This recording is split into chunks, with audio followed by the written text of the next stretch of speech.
I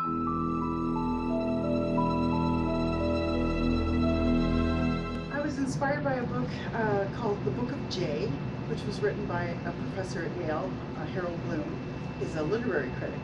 And he had a friend, David Rosenberg, who was a poet and who knew Hebrew. And he asked Mr. Rosenberg to translate from the Hebrew those sections only from the Old Testament that could be attributed to the Jay writer, which I'll explain in a minute.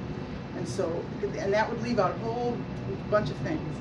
But looking only at those pieces, then Professor Bloom, who, like I said, is a literary critic, looked at that writing to see what kind of person would write that, just as if he was criticizing Shakespeare or William Butler Yeats or something like that. And he decided that because of the sarcasm and the prominence of women and the way men were dealt with and the way God was dealt with, that it probably was a woman.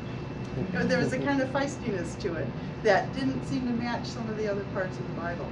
And since it was right around the year 1000 when King David came to prominence, he figured it was probably someone in the royal court, obviously a woman who didn't have access to education and that kind of thing.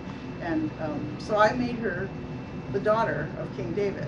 When I read that book, I was so just entranced and taken with the idea that I figured I had to write a novel about this wonderful woman.